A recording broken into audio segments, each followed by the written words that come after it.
আসসালামু আলাইকুম প্রিয় শিক্ষার্থী, কেমন আছো? আশা করছি তোমরা অনেক বেশি ভালো আছো। আজকে আমি তোমাদেরকে চলতরিতের কিছু খুবই গুরুত্বপূর্ণ সিকিউ নিয়ে আলোচনা করে দেখাবো। চলো শুরু করছি। প্রথম যে প্রশ্নটা বলা হচ্ছে, এখানে একটা বর্তনী দেওয়া আছে, তোমরা দেখতে পাচ্ছ R1 R2 R3 তিনটা রোধ এখানে দেওয়া আছে। এই তিনটা রোধ কিন্তু পরস্পর সমান্তরালভাবে যুক্ত। আর এখানে এ একটা বিন্দু আর বি একটা বিন্দু।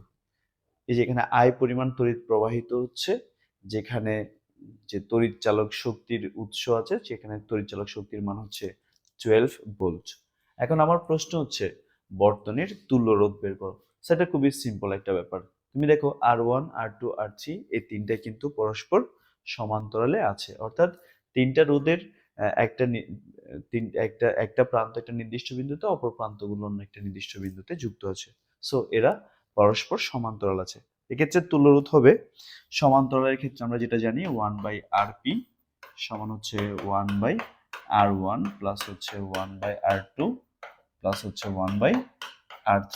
ওকে, তো এই ক্ষেত্রে তোমরা দেখতে পাচ্ছ 1/R1, R1 এর মান হচ্ছে 1/15 প্লাস 1/R2 এর মান হচ্ছে 15 আর R3 এর মান হচ্ছে 25। সো তোমরা নিশ্চয়ই এখান থেকে আরপি এর মান বের করতে পারবে, আশা করছি বুঝতে পারছো। এবার আমরা পরের যে প্রশ্ন সেটা একটু দেখতে চাই। বলছে বর্তনীর রোধগুলো শ্রেণীতে সংযুক্ত করলে তড়িৎ প্রবাহের মান বর্তনীর তড়িৎ প্রবাহের মানের সাথে কিরূপ পরিবর্তন হবে। মানে বর্তমানে তারা কিন্তু সমান্তরালে যুক্ত আছে। সো এখান থেকে গতে যেহেতু আমরা তুল্য রোধ পেয়েছি আরপি, আমরা ওখান থেকে মানটা বের করতে পারবো। বর্তমানে যে প্রবাহটা যাচ্ছে এটা হচ্ছে আই, এই প্রবাহটা আমাকে আগে বের করতে হবে। আমরা সবাই জানি ভি সমান হচ্ছে আই আর পি। ওকে, তো এখান থেকে তুমি আইটা বের করতে পারবা। আই সমান হচ্ছে ভি বাই আর পি। তো আর পি তো গতে পাবে, এর মানটা বসাই দিবা। আর পি গ থেকে যে মানটা পাবে সেটা বসাই দিবা, আর ভি এর জায়গায় তুমি 12 বসাই দিবা। তাহলে এখান থেকে তুমি বর্তমানে যে প্রবাহটা সেটা কিন্তু বের করতে পারবে। কিন্তু আমার প্রশ্ন হচ্ছে বর্তনীর রোধগুলো শ্রেণীতে যুক্ত করলে তড়িৎ প্রবাহের মান বর্তনীর তড়িৎ প্রবাহের মানের কিভাবে সম্পর্কিত হবে বা কিভাবে পরিবর্তন হবে। মানে এগুলো তো এখন সমান্তরালে যুক্ত, এগুলোকে শ্রেণীতে যুক্ত করে এরপরে তড়িৎ প্রবাহ বের করবে। ব্যাস, এটার সাথে এটার সম্পর্কটা কি সেটা বের করতে বলেছি আর কি তোমাদেরকে। এখানে যেহেতু যদি আমি শ্রেণীতে যুক্ত করি তাহলে এটাকে আর এস তুল্য রোধ হবে আর এস সমান হবে R1 plus R2 plus R3। Just এই তিনটাকে আমরা যোগ করে নিব। তো এই ক্ষেত্রে আমরা লিখতে পারবো ভি সমান হচ্ছে আই ইন্টু আর এস। ওকে, তো এটাকে আইএস দিতে পারো তোমরা। তাহলে আইএস সমান হচ্ছে ভি বাই আর এস। ওকে, তো ভি এর মান কত বলো তো? ভি এর মান হচ্ছে 12, আর আর এস এর মান এই তিনটা যোগ করো, 30 আর 25 যোগ করলে 55 নিচে বসাবে, বি এর মান 12 বসাবে। ব্যাস, তো আগের যে প্রবাহটা যখন সমান্তরালে ছিল তখন প্রবাহ ছিল এটা, শ্রেণীতে যুক্ত করার পর প্রবাহ এটা। সো একটা দিয়ে একটাকে ডিভাইড করো, কত গুণ মাইনাস করে দেখো, ব্যাস এটা কম্পেয়ার করলে হয়ে যাবে। আশা করছি এই ম্যাথটা তোমরা বুঝতে পারছো। চলো এবার আমরা আরেকটা প্রশ্ন দেখব। এই প্রশ্নটা কি বলছে, এখানে চিত্রে দেখা যাচ্ছে R1 R2 R3 R4। এখানে R2 এবং R3 এই যে এটা সমান্তরালে যুক্ত, তারপর R1 এটা তুল্য, আর R4 শ্রেণীতে যুক্ত। তড়িৎচালক শক্তির মান হচ্ছে 12। তো এখানে R1 এর মান দেওয়া আছে, R2 এর মান দেওয়া আছে, R3 এর মান দেওয়া আছে, R4 এর মানও দেওয়া আছে। এখন প্রশ্ন হচ্ছে বর্তনীর তুল্য রোধ। তো তোমরা দেখতে পাচ্ছ R2 এবং R3 কিসে যুক্ত আছে? সমান্তরালে। তো ফার্স্টে তোমাকে এই দুইটার তুল্য বের করতে হবে। আরপি সমান হচ্ছে 1/R2 প্লাস হচ্ছে 1/R3। তোমরা এভাবে মানটা আগে বের করতে পারবা। R2 এর মান কত বসাবে? এই যে 6। R3 এর মান 12 বসাইলে তুমি এখান থেকে আরপি বের করে নিতে পারবা। তো এই যে দেখো, এটাকে যদি তুমি বর্তনীকে সাজাও সেটা হচ্ছে এরকম। প্রথমে R1 হবে, এই দুইটা মিলে একটা তুল্য পাইছো, সেটা হচ্ছে আরপি। এটা হচ্ছে আরপি। তারপর হচ্ছে লাস্ট হচ্ছে R4, এই যে R4 দেখতে পাচ্ছ। এই তিনটা আবার শ্রেণী হয়ে গেল। তিনটা যদি শ্রেণী হয়ে যায় সেক্ষেত্রে আমরা আর এস সমান লিখতে পারবো R1 প্লাস RP, যেটা এখান থেকে মানটা পাবে, প্লাস হচ্ছে R4। বেশ, এই যে মান সব জানা আছে, বসে দিলে তুমি তুল্যটা বের করতে পারবে। চলো এরপরে যে প্রশ্ন সেটা কি বলছে দেখি। এরপরের প্রশ্ন বলছে R2 এবং R3 রোধকের তড়িৎ প্রবাহের সমষ্টি বর্তনীর R4 রোধকের তড়িৎ প্রবাহের সমান কিনা। আসলে এখানে মনে করো I পরিমাণ তড়িৎ প্রবাহিত হচ্ছে। সো এই I প্রবাহটা কিন্তু R1 এর ভিতর দিয়ে যাবে, আবার ওই I প্রবাহটা দুই ভাগ হয়ে একটা অংশ যাবে R2 এর ভিতর দিয়ে, আরেকটা অংশ যাবে R3 এর ভিতর দিয়ে, আবার দুইটা যুক্ত হয়ে এদিকে চলে যাবে। মূল কথা হচ্ছে আসলে R4 এর মধ্য দিয়ে মূল প্রবাহটাই কিন্তু প্রবাহিত হবে। তো এখন আমাকে দেখতে হবে যে R1 এর ভিতর দিয়ে প্রথমে যে পার্টটা করতে হবে সেটা হচ্ছে প্রথমে এই বর্তনীর প্রবাহ I নির্ণয় করতে হবে। তারপর R1 এর ভিতর দিয়ে কত প্রবাহ যাচ্ছে সেটা বের করতে হবে, R3 এর ভিতর দিয়ে কত প্রবাহ যাচ্ছে সেটা বের করতে হবে।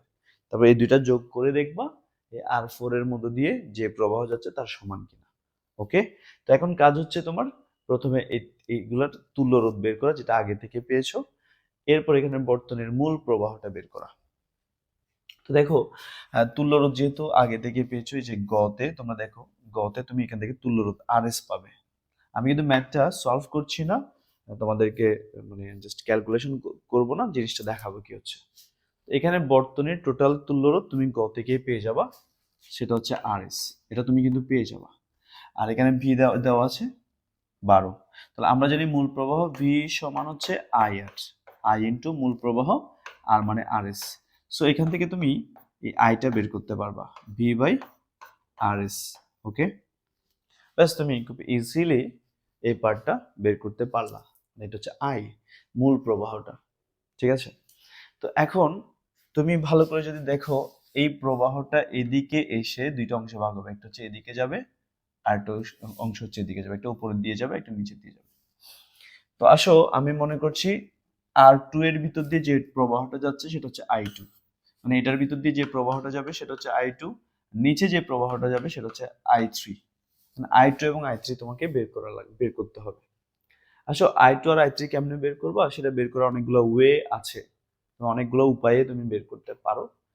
সেটা প্রথম যে উপায়টা হতে পারে যে মনে করো I1 তুমি I2 বের করবা।